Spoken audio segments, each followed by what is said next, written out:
જૂનાગઢ જિલ્લાના વંથલી તાલુકાના નરેડી ગામના 100 ચોરસવા પ્લોટ વિહોણા લાભાર્થીએ આજરોજ આવેદનપત્ર આપ્યું।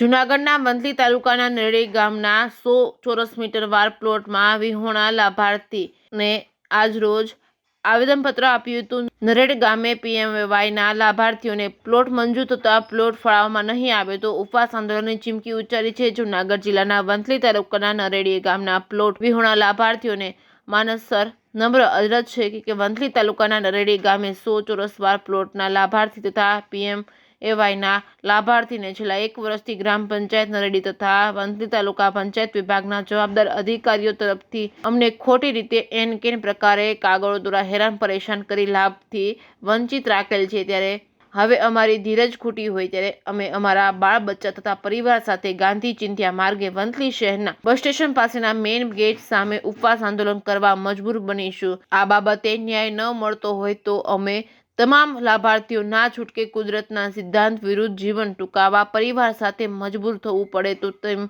હોય તો અમે લાભાર્થીઓના નામે પ્લોટ મંજૂર થઈ ગયેલા હોવા છતાં જવાબદાર અધિકારીઓના પોતાની ફરજમાં સર્વિસ રૂલ્સ મુજબની જવાબદારીઓમાં બેદરકારી રાખે છે। નરેડી ગ્રામ પંચાયત તથા તાલુકા વહીવટી તંત્ર વિરુદ્ધ કુદરતના સિદ્ધાંત વિરુદ્ધ પરિવાર સાથે જીવન ટૂંકાવવા માટે મજબૂર કરે છે। તેને લઈને આજ રોજ આવેદનપત્ર આપવામાં આવ્યું હતું। Reporting by Mehul Singal, Junagadh. મારું ગામ નરેડી। હું એક પ્લોટ લાભાર્થી છું 100 ચોરસમાં। છેલ્લા એકાદ વર્ષથી આ સરકારશ્રી દ્વારા પીએમએવાયની યોજનામાં પ્લોટ ફાળવેલા છતાં તાલુકા કક્ષા દ્વારા એકાદ વર્ષથી અમને એન-કેન પ્રકારે હેરાન પરેશાન કરેલ છે। અમે અવારનવાર આવેદન આપેલા છે, તેમ છતાં સરકારશ્રી દ્વારા 35 દિવસની મુદત પણ આપેલી છે, એમાં કોઈ પણ જાતનું કંઈ થયું નથી। આજે અમે આવેદનપત્ર આપવા આવ્યા છીએ પ્રાંત અધિકારીશ્રી, તાલુકા વિકાસ અધિકારીશ્રી તથા મામલતદાર સાહેબને આવેદનપત્ર આપેલ છે। છેલ્લા જો અમે 5 દિવસમાં આમાં કંઈ પણ કાર્યવાહી નહીં થાય તો અમે 24ના અરંબાર છે આંદોલન ઉપર નથી। ગામ નરેડી તાલુકા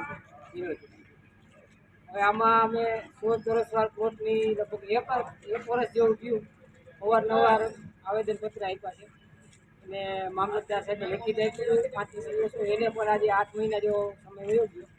પછી અમે ભૂખ હડતાલ ઉપર બેઠા હતા, એમાં પણ સાહેબે કીધું કે હવે તમારું સમયમાં થઈ જાય, 10 દિવસનો ટાઈમ આપ્યો હતો પણ એમાં પણ કંઈ થયું નહીં। આજે અમારે ના છૂટકે ફરીથી આવેદનપત્ર આપવાની ફરજ પડી છે। મામલતદાર ડીડીઓ સાહેબ, પ્રાંત અધિકારી સાહેબને આપ્યા છે અને જો હવે 5 દિવસમાં અમારું આનું કંઈ સોલ્યુશન નહીં થાય તો અમે આવનારા દિવસોમાં સોમવારે ફરીથી ગાંધી ચિંધ્યા માર્ગ ઉપર બેસવા મજબૂર બનીશું। રેડી લ્યો।